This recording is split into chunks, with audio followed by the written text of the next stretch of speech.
Good evening दोस्तों, Shri Ram coaching classes में आपका स्वागत है। अपने कल की क्लास में चर्चा की थी नवीं अनुसूची। उसके बाद आज नवीं अनुसूची के बारे में पढ़ेंगे अपन। सॉरी, 10वीं अनुसूची के बारे में पढ़ेंगे। 10वीं अनुसूची, 10वीं अनुसूची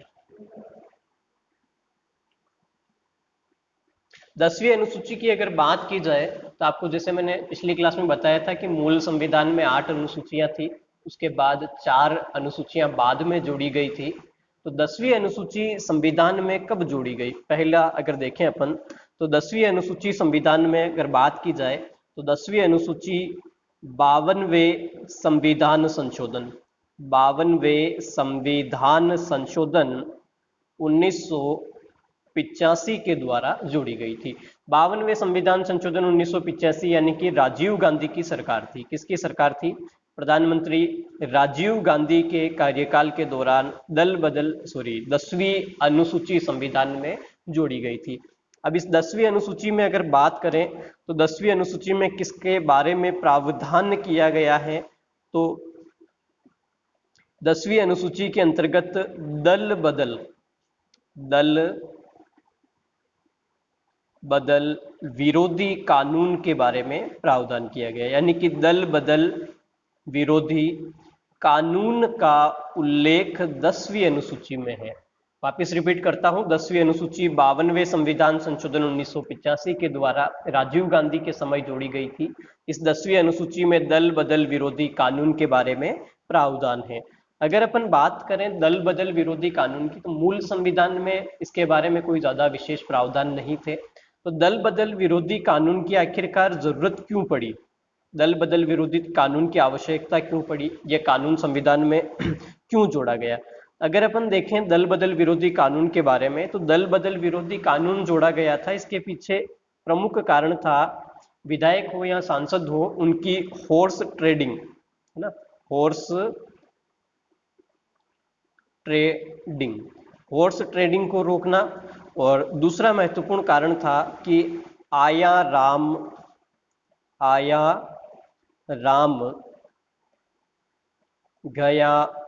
राम संस्कृति, आया राम गया राम संस्कृति को रोकना। यानी कि जो दल बदल विरोधी कानून था उसको जोड़ने के पीछे एक तो महत्वपूर्ण कारण था कि हॉर्स ट्रेडिंग को रोकना। हॉर्स ट्रेडिंग का आप सीधा अर्थ लगा सकते हो, हॉर्स ट्रेडिंग यानी घोड़ों की बिक्री। जिस प्रकार मध्यकाल में चौराहे पे घोड़ों की खरीदारी होती थी, घोड़े की जिस प्रकार से खरीदारी होती थी, वैसे ही आज वर्तमान, जैसे कि मान लिया जाए कोई युद्ध लड़ना है तो युद्ध में कितने घोड़े की आवश्यकता होगी, उन घोड़ों को खरीद लो, युद्ध जीत जाएंगे। इस प्रकार वर्तमान में क्या हो रहा है, जैसे विधानसभा है या लोकसभा है, या अपन देखें कि सदन में जैसे किसी सरकार का गठन हो रहा है, गठन के दौरान ऐसा लगता है कि 5 विधायक कम है, 4 विधायक कम है, तो उनको खरीद लो। जिस तरह से विधायकों की खरीद फरोख्त चल रही थी, उसी को हॉर्स ट्रेडिंग कहा गया। और दूसरा आया है आया राम गया राम। तो आया राम गया राम की अगर बात करें तो गया राम हरियाणा के एक विधायक थे। कहाँ के थे? हरियाणा के ये विधायक थे, निर्दलीय विधायक थे। क्या थे? निर्दलीय विधायक, हरियाणा के निर्दलीय विधायक थे। ये निर्दलीय चुनाव जीत करके आए थे। और गया राम जी जो है, इनसे कांग्रेस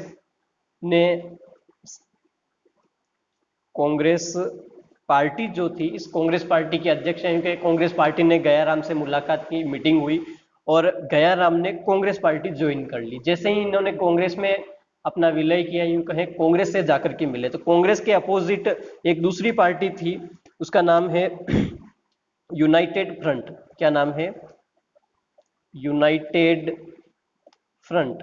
तो यूनाइटेड फ्रंट के जो पदाधिकारी थे वो गयाराम जी से मिले और उन्होंने कांग्रेस से गयाराम जी को यूनाइटेड फ्रंट में मिला दिया। यानी कि कांग्रेस छोड़ के ये कहाँ चले गए? यूनाइटेड फ्रंट पार्टी में चले गए। फिर कांग्रेस के विधायक मिले और उन्होंने यूनाइटेड फ्रंट से पुनः इसको कांग्रेस में जोड़ दिया। यानी कि इन्होंने 3 बार दल बदल लिया था। तो पहले निर्दलीय थे, फिर कांग्रेस में मिले, कांग्रेस से फिर यूनाइटेड फ्रंट में मिले, यूनाइटेड फ्रंट से पुनः कांग्रेस में आए। इस तरह से गयाराम जी आया राम गया राम हो गया। यानी कि मीडिया वाले जो थे, मीडिया वालों ने ये नाम दे दिया आया राम गयाराम। तो इस आया राम गया राम के कल्चर को खत्म करना भी इसका महत्वपूर्ण उद्देश्य था, यानी कि 1970 से पहले भारतीय राजनीति में दल बदल एक व्यापक स्तर पर हो रहा था। अब अगर आगे बात करें अपन, पुनः रिपीट करता हूं कि 10वीं अनुसूची में दल बदल विरोधी कानून का प्रावधान किया गया है, जो 52वें संविधान संशोधन 1985 द्वारा राजीव गांधी के समय जोड़ा गया था। इसके बाद अगर बात करें अपन, तो भाई जो 10वीं अनुसूची है, इस 10वीं अनुसूची में किसका प्रावधान किया गया, यानी कि 10वीं अनुसूची के जो प्रावधान है वो प्रावधान क्या क्या है, यानी कि बात करें अपन 10वीं अनुसूची के प्रावधान की बात करें। 10वीं अनुसूची के प्रावधानों के बारे में देखा जाए तो जो 52वां संविधान संशोधन था 1985, इस 52वें संविधान संशोधन 1985 के द्वारा दल बदल यानी कि जो 52वां संविधान संशोधन था, इस 52वें संविधान संशोधन के द्वारा दल बदल के लिए जो कानून बनाए गए, उसमें कहा गया कि अगर किसी पार्टी के जीते हुए जनप्रतिनिधि, निर्वाचित जनप्रतिनिधि, यानी कि अगर किसी दल के कुल निर्वाचित सदस्यों का 1/3 सदस्य या इससे अधिक सदस्य किसी अन्य पार्टी में अपना विलय करते हैं तो वह दल बदल का दोषी नहीं कहलाएगा। यानी कि दल बदल के लिए कहा गया है कि अगर किसी दल के निर्वाचित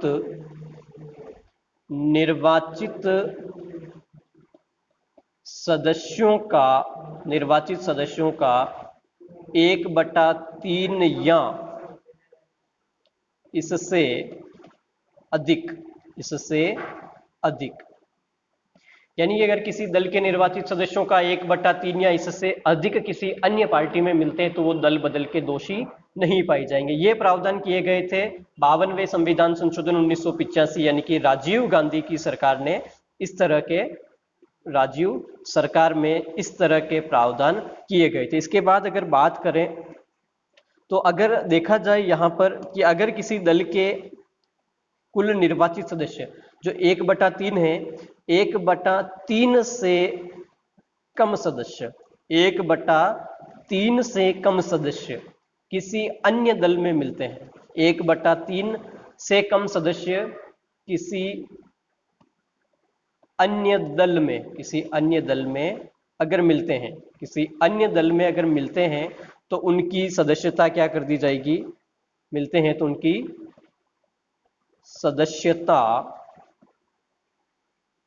समाप्त कर दी जाएगी। क्या कर दी जाएगी? सदस्यता समाप्त कर दी जाएगी। और सदस्यता जो समाप्त होगी, इस बात का निर्णय भाई किस विधायक की सदस्यता या किस सांसद की सदस्यता समाप्त हुई है, इस बात का निर्णय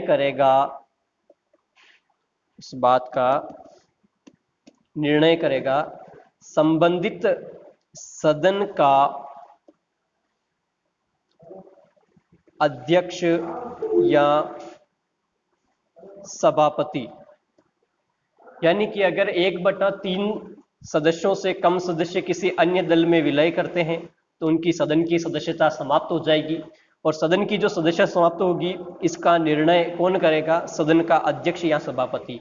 अगर लोकसभा के सदस्य, अगर किसी पार्टी के लोकसभा सदस्य अगर जाते हैं तो लोकसभा अध्यक्ष निर्णय करेगा, राज्यसभा से जाते हैं तो राज्यसभा का सभापति करेगा, अगर राज्यों में बात करें विधानसभा से जाते हैं तो विधानसभा अध्यक्ष करेगा निर्णय, और विधान परिषद से जाते हैं तो विधान परिषद का सभापति निर्णय करेगा। तो ये प्रावधान थे 52वें संविधान संशोधन 1985 के। इसके बाद अगर आगे बात करें तो इस दल बदल कानून को पुनः मजबूती प्रदान की गई, क्योंकि 1/3 सदस्य फिर भी कानून, यानी कि यूं कहें कि कानून का उल्लंघन हो रहा था, हॉर्स ट्रेडिंग हो रही थी। 1/3 कोई ज्यादा बड़ा मुद्दा नहीं था। पहले 1 या 2 व्यक्ति, 2 निर्वाचित जनप्रतिनिधि जा रहे थे, 1/3 किया तो फिर 2-4 इकट्ठे हुए, फिर 1-2 को और बुलाया, इस तरह से समस्या और बढ़ती गई, कम नहीं हुई। इस समस्या के समाधान हेतु अटल बिहारी वाजपेयी की सरकार के समय एक संविधान संशोधन किया गया, और वो था 91वां संविधान संशोधन 2003। 91वां संविधान संशोधन किया गया था अटल बिहारी अटल बिहारी वाजपेयी की सरकार में। प्रधानमंत्री अटल बिहारी वाजपेयी थे और अटल बिहारी वाजपेयी के समय 91वें संविधान संशोधन 2003 के द्वारा दल बदल कानून को मजबूती प्रदान की गई। क्या प्रदान की गई? मजबूती प्रदान की गई। और 91वें संविधान संशोधन के द्वारा प्रावधान किया कि अगर दल बदलना है, क्या करना है? दल बदल। अगर दल बदल करना है तो दल बदल के लिए कुल निर्वाचित सदस्यों, यानी कि किसी दल के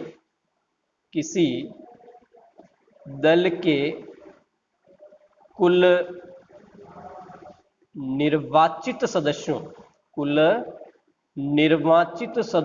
का 2/3, यानी कि जहां 52वें संविधान संशोधन में 1/3 का प्रावधान था, 1/3 का प्रावधान था, वहां 91वें संविधान संशोधन के द्वारा 2/3 का प्रावधान किया। निर्वाचित सदस्यों का 2/3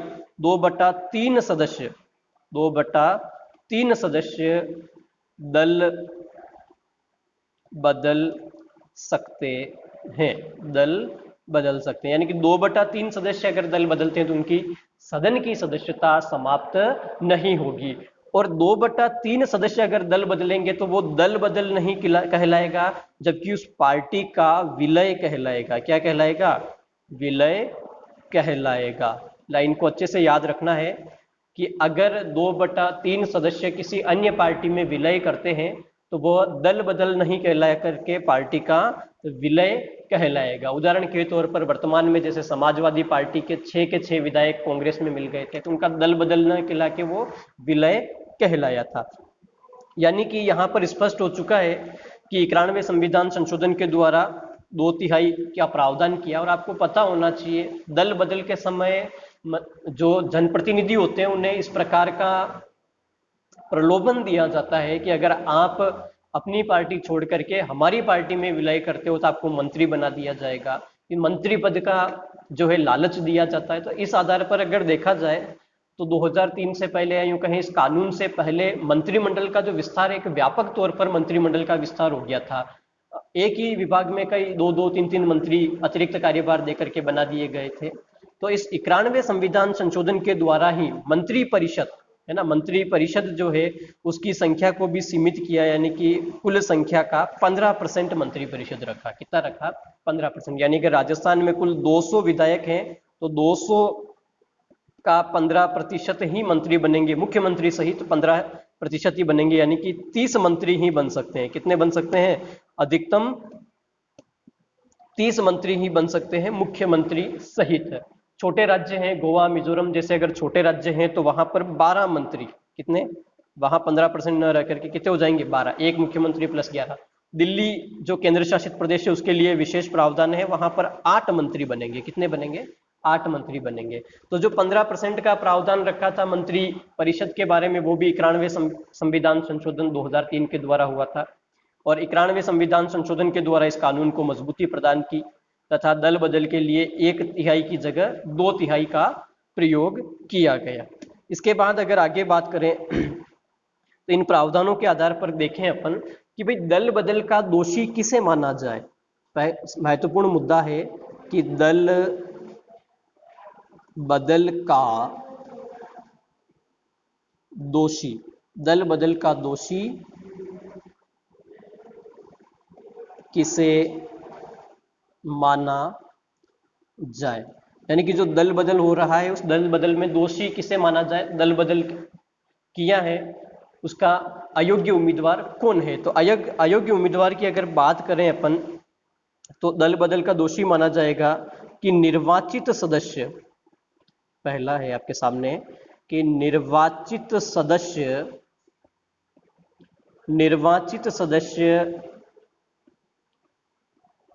स्वेच्छा से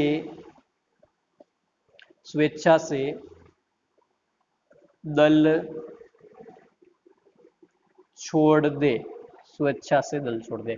यानी कि उदाहरण के तौर पर अगर कोई व्यक्ति, जैसे मान लिया जाए कांग्रेस के बैनर तले या बीजेपी के बैनर तले वो चुनाव जीत करके आया है, चुनाव जीतने के बाद वह निर्वाचित जनप्रतिनिधि स्वेच्छा से अगर दल छोड़ता है तो वह दल बदल कानून के तहत दोषी या अयोग्य ठहराया जा सकता है। याद रहे, स्वेच्छा से अगर दल छोड़ता है तो वह दल बदल का दोषी माना जाएगा, अगर उसे निष्कासित किया जाता है तो नहीं। फिर अगर दूसरा अगर देखा जाए तो दूसरा महत्वपूर्ण मुद्दा है कि निर्दलीय विधायक,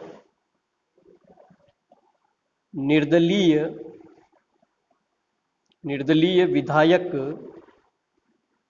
या सांसद।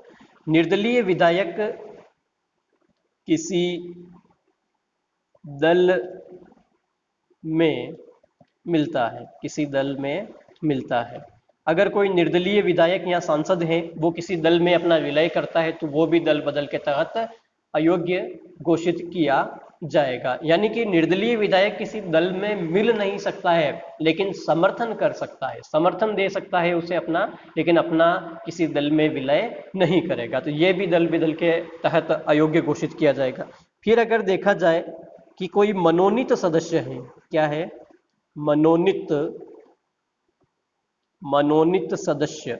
अगर कोई मनोनीत सदस्य है, वह मनोनीत सदस्य 6 माह बाद किसी दल में मिलता है, किसी दल में मिलता है। अगर कोई मनोनीत सदस्य है और वो 6 महीने बाद, कितने महीने बाद, 6, जैसे आज कोई मनोनीत हुआ और अगले 6 माह बाद वो किसी अन्य दल में मिलता है तो वो भी दल बदल के तहत अयोग्य घोषित किया जाएगा। हाँ, 6 माह के भीतर वो किसी दल में मिल सकता है तो वो अयोग्य घोषित नहीं होगा। 6 महीने बाद अगर मिलता है तो वो दोषी गिना जाएगा। फिर अगर देखा जाए तो अगला है कि जो पार्टी की जो व्हीप है, पार्टी व्हीप का उल्लंघन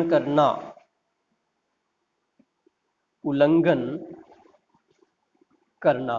पार्टी की जो व्हीप जारी होती है, अगर इस पार्टी व्हीप का उल्लंघन करता है तो वो भी दल बदल का विरोधी माना जाएगा। पार्टी व्हीप शब्द से क्या तात्पर्य है, मैं आपको बता दूं। व्हीप जो है यहाँ ब्रिटिश संसद से लिया गया है। कहां से लिया गया है? ब्रिटिश संसद से लिया गया, यानी कि ब्रिटिश पार्लियामेंट से व्हीप शब्द लिया गया है, वहीं से लिया गया। और व्हीप जो है, इस व्हीप से तात्पर्य है चाबुक। क्या है? चाबुक। चाबुक या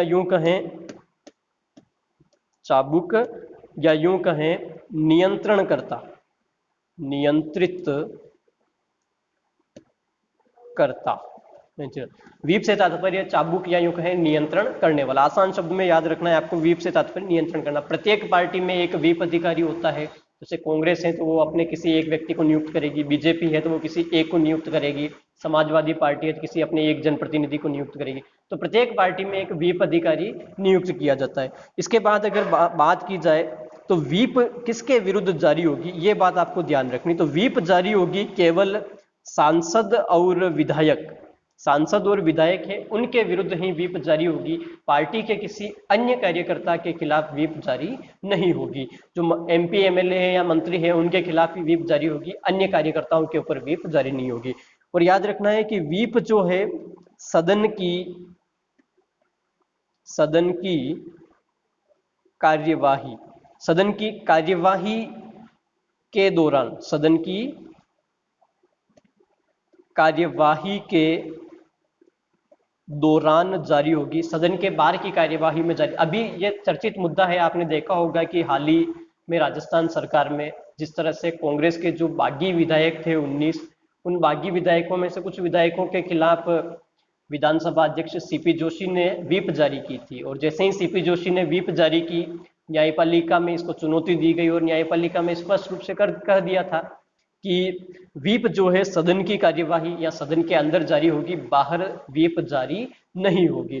फिर अगर बात की जाए कि व्हीप कब जारी करें, तो व्हीप जैसे कि सदन में कोई मुद्दा चल रहा है, जैसे मान लिया जाए 370 है, धारा 370 या आर्टिकल 370 हटाने की बात चल रही है, और 370 हटाने के लिए पार्टी ने व्हीप जारी कर दी, अपने जनप्रतिनिधियों, अपने विधायकों या अपने सांसदों को कहा है कि आपको इसके समर्थन में ही मतदान करना है या इसके विपक्ष में मतदान करना है।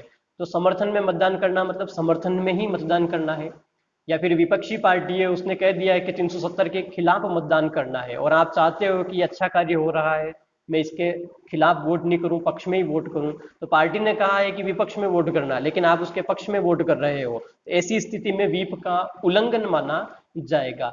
अब अगर कोई सदस्य व्हीप का उल्लंघन करता है तो वह दल बदल का विरोधी माना जाएगा। अब व्हीप का उल्लंघन होने में अगर पार्टी उसे 15 दिन में माफी दे देती है, कितने दिन में, 15 दिन में अगर माफी दे देती है तो उसको उसको दल बदल का दोषी नहीं माना जाएगा। लेकिन अगर 15 दिन में उसे माफी नहीं मिली तो उसे दोषी माना जाएगा।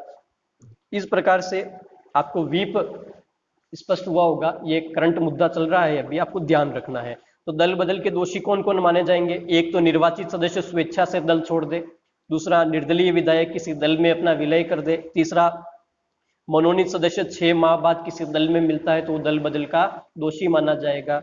पार्टी व्हीप का उल्लंघन करता है तो दल बदल का दोषी माना जाएगा। अब अगर देखा जाए आगे तो दल बदल के कुछ अपवाद हैं। क्या हैं? अपवाद। तो दल बदल के अपवाद क्या क्या है? तो दल बदल के अपवाद की अगर बात की जाए तो दल बदल का एक अपवाद है, सामने स्पष्ट हुआ है अभी आपके सामने, कि अगर किसी दल के 2/3 सदस्य किसी दल में विलय करते हैं तो उनकी सदस्यता समाप्त नहीं होगी। और दूसरा अपवाद है सदन के सभापति या सदन का जो अध्यक्ष है, अध्यक्ष दल छोड़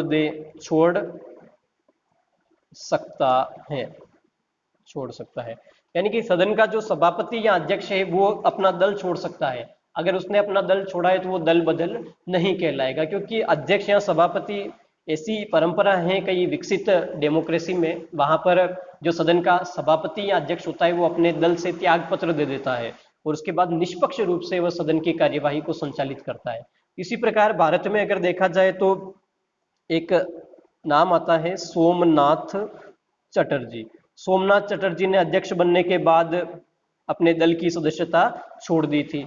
यानी कि सभापति और अध्यक्ष अगर दल छोड़ता है वो दल बदल का दोषी नहीं। तो ये दोनों क्या है? दल बदल कानून के अपवाद है। क्लियर हुई बात? इसके बाद अगर आगे बात करें, आपके सामने एक क्वेश्चन है, अगर दल बदल की अपन विस्तृत चर्चा करें तो यहां पर आपको ध्यान रखना है कि दल बदल सदस्यों की सदन की सदस्यता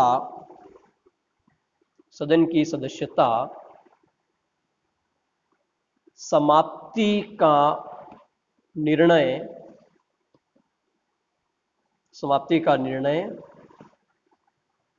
क्लियर हुई ना बात? देखिए आप बोर्ड की तरफ, क्वेश्चन है आपके सामने कि दल बदल सदस्यों की सदन की सदस्यता समाप्ति का निर्णय, यानी कि अगर किसी सदस्य ने दल बदला है तो उसकी सदन की सदस्यता समाप्त होगी या नहीं होगी, इस बात का निर्णय कौन करेगा? सदन का सभापति या अध्यक्ष। ये मैंने आपको थोड़ी देर पहले बताया था और आप सभी को क्लियर भी है कि इस बात का निर्णय कौन करेगा? अध्यक्ष करेगा। लेकिन प्रश्न ये नहीं है, प्रश्न ये है कि समाप्ति का जो निर्णय दिया गया है इस निर्णय को चुनौती दी जा सकती है या नहीं। यानी कि जो निर्णय है उसे सुप्रीम कोर्ट या हाई कोर्ट में चुनौती दे सकते हैं या नहीं। सुप्रीम कोर्ट या हाई कोर्ट में चुनौती दे सकते हैं या नहीं, ये आपके सामने प्रश्न है कि जो सभापति ने निर्णय दिया है कि दल बदल के खिलाफ यहाँ अयोग्य हुआ है या दल बदल कानून का उल्लंघन हुआ है, तो इस निर्णय को सुप्रीम कोर्ट में चुनौती दे सकते हैं या नहीं दे सकते, ये महत्वपूर्ण प्रश्न है। तो आपको ध्यान रखना है, यहाँ पर मैं आप स्पष्ट कर दूं कि सदन प्रभारी के निर्णय से पूर्व, यानी कि अगर किसी सदस्य ने दल बदला है तो दल बदला है इस बात का निर्णय जब तक सदन का अध्यक्ष या सभापति नहीं कर लेता है तब तक उसे न्यायालय में चुनौती नहीं दी जा सकती है। यानी कि मैं यहाँ स्पष्ट करता हूं कि सदन सदन प्रभारी के निर्णय से पूर्व न्यायालय में चुनौती नहीं दे सकते हैं, नहीं दे सकते हैं।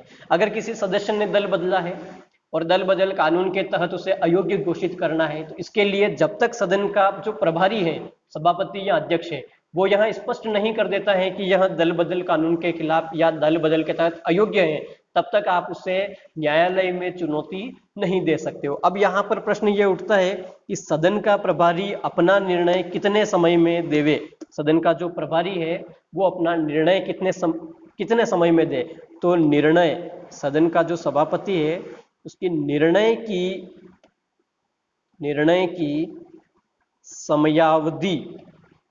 समयावधि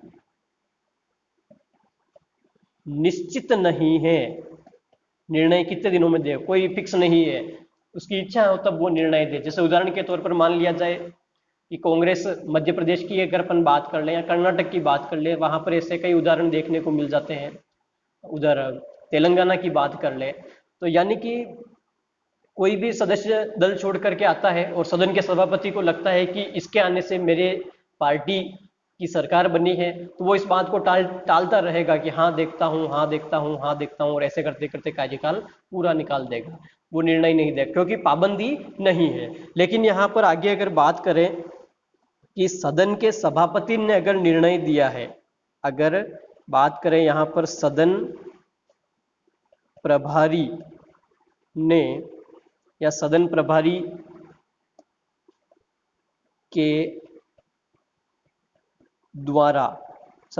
के द्वारा दिया गया निर्णय, यानी कि सदन के प्रभारी ने जो निर्णय दे दिया गया है, सदन के प्रभारी द्वारा जो निर्णय दिया है, इस निर्णय को न्यायालय में चुनौती दी जा सकती है। न्यायालय में चुनौती दी जा सकती है, यानी कि सीधा सा स्पष्ट है कि निर्णय से पूर्व चुनौती नहीं दे सकते हैं, लेकिन निर्णय के बाद उसे न्यायालय में चुनौती दी जा सकती है। अगर यहाँ पर बात करें उदाहरण के तौर पर, मैं आपको बताऊं कि जिस तरह से अपने सामने मुद्दा आया था कर्नाटक सरकार, फिर अगर देखा जाए तो मध्य प्रदेश जहां पर विधायकों की हॉर्स ट्रेडिंग हुई थी, और हॉर्स ट्रेडिंग के दौरान मुद्दा कहाँ गया था, सुप्रीम कोर्ट में गया था। तो सुप्रीम कोर्ट ने यहां पर स्पष्ट कहा था कि सदन प्रभारी के निर्णय तक न्यायालय हस्तक्षेप नहीं करेगी। यानी कि सीधा सा न्यायालय ने स्पष्ट किया था कि यहाँ पर कर्नाटक और मध्य प्रदेश में विधायक दल बदल कानून के तहत अयोग्य है या नहीं, इस बात का निर्णय जब तक सदन का सभापति नहीं करेगा तब तक न्यायपालिका विधायिका के कार्यों में हस्तक्षेप नहीं करेगी। लेकिन यहाँ पर अगर देखा जाए तो एक ऐसा ही मामला अपने सामने आता है अरुणाचल प्रदेश का। किसका आता है? अरुणाचल प्रदेश का। अरुणाचल प्रदेश में जब हॉर्स ट्रेडिंग सामने आई थी, उस समय न्यायालय ने यहाँ पर स्पष्ट किया था, न्यायालय ने कहा था कि हम विधायिका के कार्यों में हस्तक्षेप नहीं करेंगे, लेकिन हम यह कहना चाहते हैं कि सदन का प्रभारी यह कोशिश करे कि 3 माह में इस बात का निर्णय करे कि विधायक दल बदल के तहत अयोग्य है या नहीं। तो अरुणाचल प्रदेश मामले में न्यायपालिका ने सकारात्मक रवैया अपनाया था और उन्होंने कहा था कि हम हस्तक्षेप नहीं करेंगे, लेकिन हम चाहते हैं कि प्रभारी इस तरह की कार्यवाही को क्रियान्वित करे कि 3 माह में इस बात का निर्णय हो जाए कि अयोग्य है या नहीं है। इसके बाद अगर बात करें आगे, इस दल बदल विरोधी कानून के संदर्भ में कुछ और प्रावधान सामने स्पष्ट होते हैं। उसमें एक प्रावधान आपके सामने आता है, एक चुनाव सुधार समिति का गठन हुआ था और वो समिति है दिनेश गोस्वामी समिति, दिनेश गोस्वामी समिति। इस दिनेश गोस्वामी समिति का जो संबंध है वो संबंध है चुनाव सुधार से। किससे है? चुनाव सुधार। दिनेश गोस्वामी समिति का संबंध चुनाव सुधार से है, यानी कि चुनावों में सुधार के लिए इस समिति का गठन किया गया था। और इस दिनेश गोस्वामी समिति ने सिफारिश की थी कि जो दल बदल है, दल बदल, इस दल बदल के ऊपर निर्णय चुनाव आयोग की सिफारिश, चुनाव आयोग की सिफारिश पर राष्ट्रपति या राज्यपाल, अगर संसद का मुद्दा है तो राष्ट्रपति, विधानसभा का मुद्दा है तो राज्यपाल। यानी कि दिनेश गोस्वामी समिति की अगर बात करें तो इस समिति ने कहा था कि दल बदल कानून के ऊपर निर्णय चुनाव आयोग की सिफारिश पर राष्ट्रपति या राज्यपाल दे, सदन के सभापति को इसके संबंध में अंतिम निर्णय नहीं करना चाहिए। इस प्रकार की बात की थी दिनेश गोस्वामी समिति ने। फिर जो विधि आयोग था, उस विधि आयोग के 170वें प्रतिवेदन में भी इस बात को दोहराया गया था कि राष्ट्रपति चुनाव आयोग की सिफारिश पर दल बदल के बारे में प्रावधान करे। इसके बाद अगर आगे बात करें तो एक वाद आया था और उस वाद का नाम है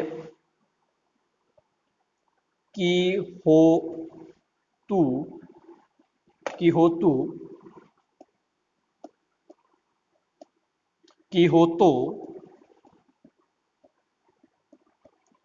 होलोहन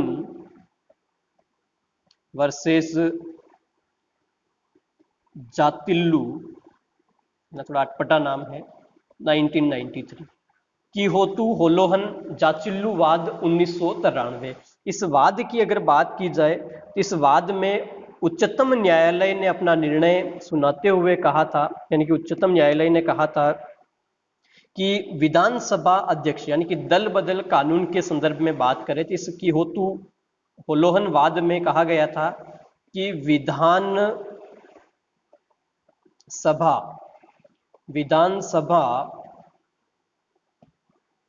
अध्यक्ष का निर्णय अंतिम नहीं होगा। विधानसभा अध्यक्ष का निर्णय अंतिम निर्णय नहीं होगा, यानी कि विधानसभा अध्यक्ष के द्वारा दिए गए निर्णय का न्यायिक पुनरावलोकन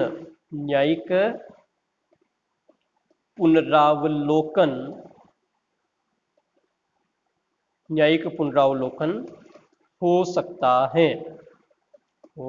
सकता है। यानी कि मनमानी तौर पर राजनीतिक द्वेषता या पार्टी की स्थिरता को लेकर के अगर किसी को जानबूझ करके इसके तहत अयोग्य घोषित किया है तो ऐसी परिस्थिति में इस 1993 के वाद में कहा गया था कि विधानसभा अध्यक्ष के निर्णय का न्यायिक पुनरावलोकन हो सकता है, यानी कि विधानसभा अध्यक्ष का निर्णय अंतिम नहीं रहेगा। तो यहाँ पर आपको स्पष्ट हो जाना चाहिए कि दल बदल विरोधी कानून में अध्यक्ष या सभापति का जो निर्णय है वह अंतिम नहीं है, यानी कि निर्णय से पूर्व उसे चुनौती नहीं दी जा सकती है, लेकिन निर्णय के बाद उसे न्यायालय में चुनौती दी जा सकती है। ये तो थी आपकी 10वीं अनुसूची, यानी कि दल बदल कानून। एक बार पुनः मैं रिपीट कर देता हूं कि जो 10वीं अनुसूची मूल संविधान में नहीं थी। इस 10वीं अनुसूची को कब जोड़ा गया? इसको जोड़ा गया था 52वें संविधान संशोधन 1985 के द्वारा। इस 10वीं अनुसूची में कौन सा कानून है? तो 10वीं अनुसूची में कानून है दल बदल विरोधी। कौन सा कानून है? दल बदल विरोधी कानून। 52वें संविधान संशोधन के तहत प्रावधान क्या थे? 1/3 सदस्य या इससे अधिक सदस्य किसी अन्य पार्टी में अपना विलय कर सकते हैं। फिर इस 10वीं अनुसूची को मजबूती कब प्रदान की गई? इसको मजबूती दी गई थी 91वें संविधान संशोधन 2003 के द्वारा, और 2003 में इसमें प्रावधान किया कि 2/3 या इससे अधिक सदस्य अगर किसी अन्य पार्टी में मिलते हैं तो वह विलय कहलाएगा, दल बदल नहीं कहलाएगा। तो ये तो थी 10वीं अनुसूची। क्लियर हुई बात? उसके बाद आपको एक बात का और ध्यान रखना है, इस 10वीं अनुसूची में राजनीतिक दल शब्द का प्रयोग हुआ। किसका प्रयोग हुआ? राजनीतिक दल। राजनीतिक दल शब्द का प्रयोग जो है 10वीं अनुसूची में किया गया है। 10वीं अनुसूची के बाद अगर आगे अपन बात करें तो अगली है आपके सामने 11वीं अनुसूची। 11वीं अनुसूची, इस 11वीं अनुसूची की अगर बात करें तो 11वीं अनुसूची जोड़ी गई थी 73वें संविधान संशोधन 1992 के द्वारा। 73वें संविधान संशोधन 1992 यानी कि तत्कालीन समय में पीवी नरसिम्हा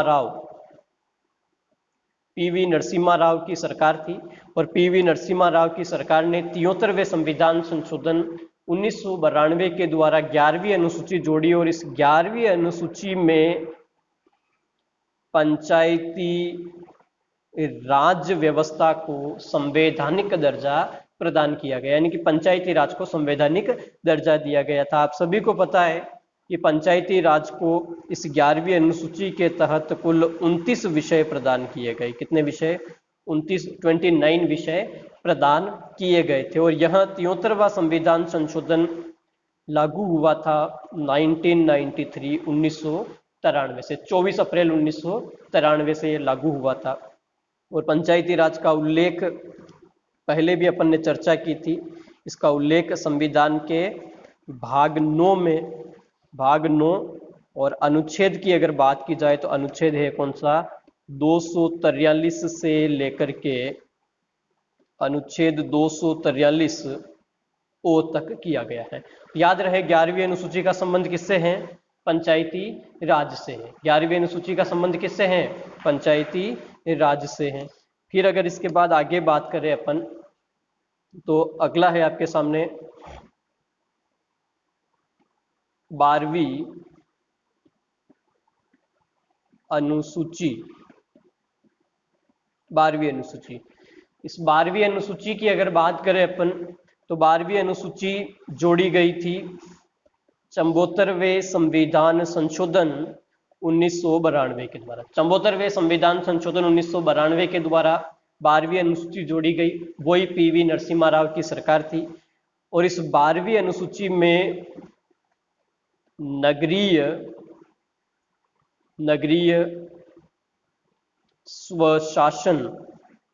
स्वशासन को संवैधानिक दर्जा प्रदान किया गया था और इस नगरीय स्वशासन को सौंपे गए थे 18 विषय। कितने विषय?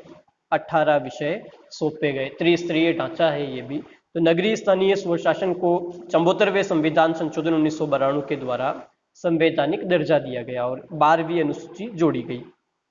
इसके उल्लेख की बात की जाए तो इसका उल्लेख संविधान के भाग 9 क में किया गया है।